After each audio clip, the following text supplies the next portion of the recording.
The Detroit Lions offense has reportedly been very struggling throughout the early stages of NFL training camp. And based off the Hall of Fame game from just a week ago, it's pretty easy to see that those rumors may have some truth to them.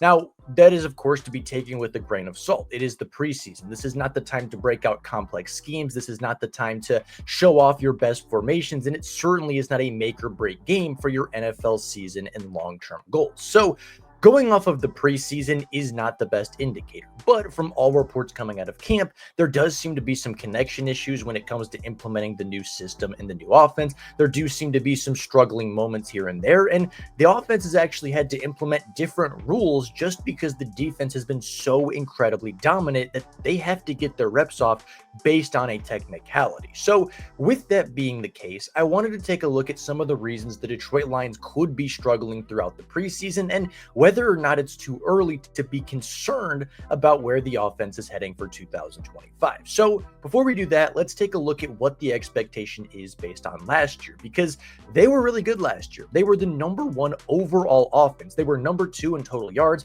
They were number one in the NFL in first downs gained. They were second in the NFL in passing yards, fourth in passing touchdowns, sixth in rushing yards, and sixth in rushing touchdowns, totaling together to again have the second most total yards in football and the highest scoring offense in the 17-game era. They scored more points than any team has ever playing 17 games, and they finished as the fourth highest scoring offense in NFL history. So there's a lot to live up to, and obviously, naturally, just like the Detroit Lions 15-2 record, they will likely take a natural step back from this season. That doesn't mean that the offense nor the Detroit Lions will be bad, but it's hard to replicate that level of success. It's hard to replicate a 15-2 season, and it's hard to replicate the fourth highest scoring offense in league history. So naturally, yes, the offense will be taking a step back this year, and it would have taken a step back regardless. It would have taken a step back whether Ben Johnson was calling the plays. It would have taken a step back whether the greatest offensive mind of all time was calling plays. It truly does not matter.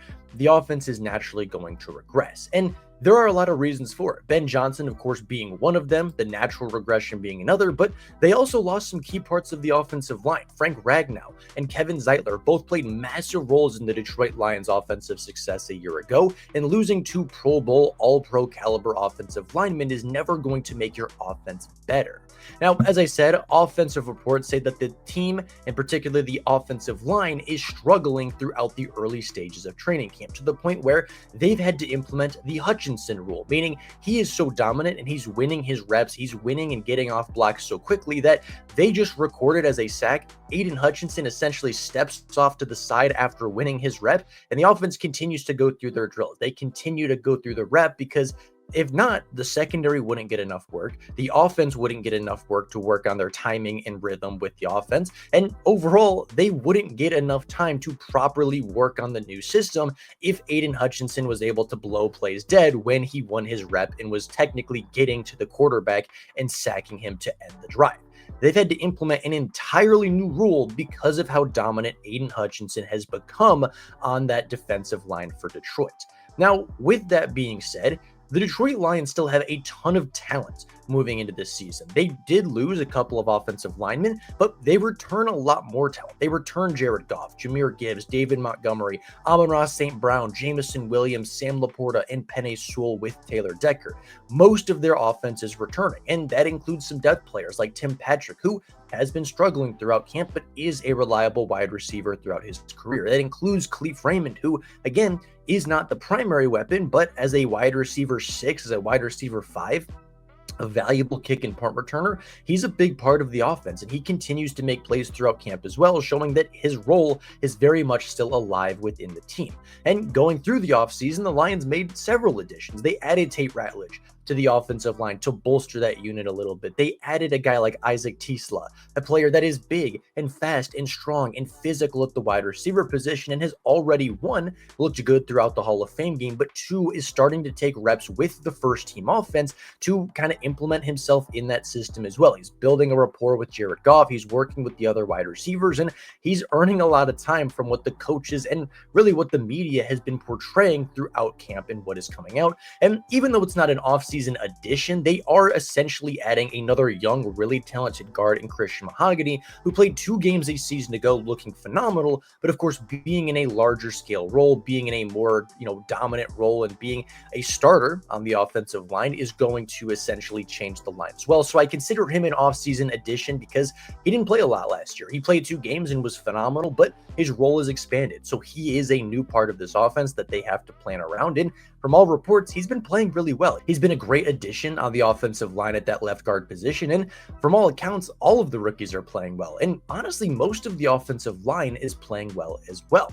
So what are the reasons for struggle? Well, for one, the defense is just better. They've added a lot of talent. They've returned a lot of players that were injured. And the defense that played in that divisional round game versus the Washington Commanders is not the same defense that is taking the field this year. It's hard to remember because of how they finished the year, but the Detroit Lions, even with all of their injuries a season ago, were the 7th best scoring defense in all of football. And now they return players like Aiden Hutchinson, Marcus Davenport, Tyleik Williams, DJ Reed, Derek Barnes, Terrion Arnold, who's back fully healthy, and Amik Robertson, who did not play in the divisional round game, or if he did, obviously leaving extremely early in that game, and I believe the first offensive drive for Washington. So that's not 1, not 2, not 3, not 4, not 5, but 6 defensive starters, several on the defensive line, several in the secondary, and several in the linebacking core that didn't play the last time we saw this defense. So I think a lot of people are saying, okay, well,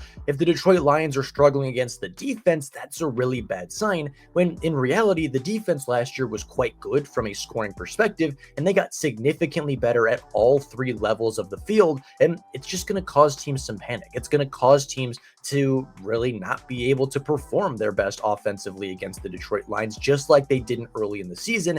And I think it's more of a positive takeaway for the defense than it is a negative takeaway for the offensive side of the ball. Another thing that could potentially be hurting them is the offensive line depth and really the offensive line injuries that they have been facing.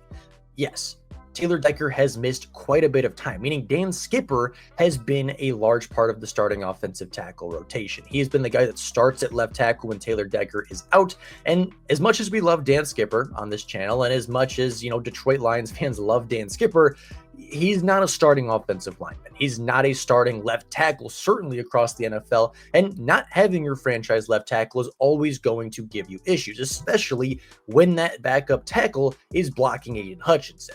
That is a recipe for disaster. And just throughout training camp, again, you're not going to chip a ton. You're not going to scheme to stop Aiden Hutchinson on the defensive line because as an offense, you have things to work on. As an offense, you have a schedule. You have things you want to improve upon. You have a plan going into the day, and you can't change that plan to just block Aiden Hutchinson over and over. So you have to leave him on an island. You have to leave him one-on-one with Dan Skipper, and those things just don't tend to lead to great results. On top of that, of course, Tate Ratledge is a rookie. Graham Glasgow is moving to a quote-unquote new position, one that he's played before but hasn't played in well over a season. And again, Christian Mahogany being new to his role as well and just kind of taking a big step forward as far as responsibilities. There's going to be some early additions and some early struggles on that offensive line, but I do think a lot of it comes from just Taylor Decker not being healthy. He was officially removed from the PUP list a few days ago. He's slowly working his way back into practice and should be back after the Week 1 preseason game against Atlanta. So hopefully the offensive line gets a bit better and the offense can kind of start to get the ball rolling a little bit more. With that being said, I do think there are some really encouraging signs from the offense. From everything that we've heard, 7-on-7s a lot of the times go towards the offensive side of the ball, right? They have guys like Jameson Williams, like Jahmyr Gibbs, like Ahmad-Ross St. Brown. And while the secondary is still battling, the secondary has won their fair share of reps, 7-on-7 seems to be a lot more accurate as to what the offense is going to look like because, again, protection doesn't matter. And protection, I think, will be significantly better when they get a little bit more chemistry as they work through some things. But 7-on-7 tells you that, yes, Jared Goff still has that chemistry with his wide receivers. The routes that they're running are still getting them wide open. The concepts are still working for the offense.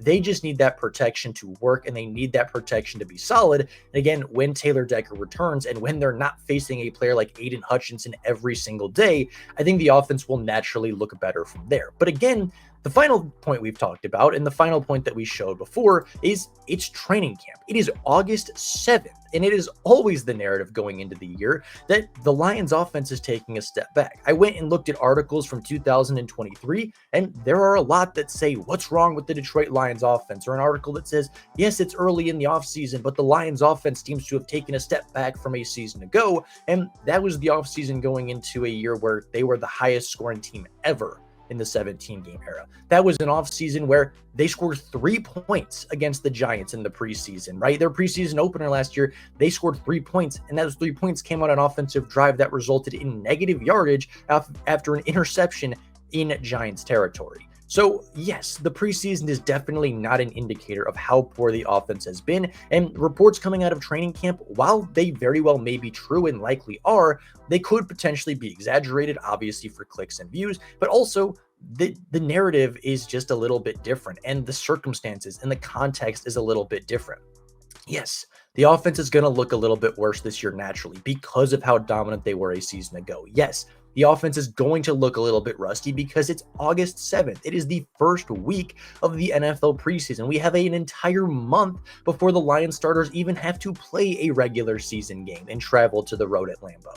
They have a ton of talent returning. Their offensive line is shaken up a little bit, and Taylor Decker is missing some time. And I think that's the biggest indicator. I think on top of Taylor Decker missing and essentially Aiden Hutchinson having a free route to the quarterback every single play, the offense is naturally going to struggle. But when Taylor Decker returns, when the protection's a bit better, and of course when they're not blocking Aiden Hutchinson across the field from them, I think the offense is going to look significantly better than what people are saying is coming out of camp right now. And even if it's not quite as good as it was a year ago, I still think they'll be quite good. I still think they'll easily finish as a top 10, if not a top 5 defense or offense in all of football. And with the defense getting significantly better, again, adding all of that talent with Aiden Hutchinson, Marcus Davenport, Tyleik Williams, DJ Reed, Derek Barnes, Terrion Arnold, Amik Robertson, and even behind that, depth like Rock Ya-Sin, depth like Avonte Maddox, depth like Roy Lopez, and several other players on the defensive line and linebacking core, the defense is going to be better than it was last year. The offense isn't going to have to score 35,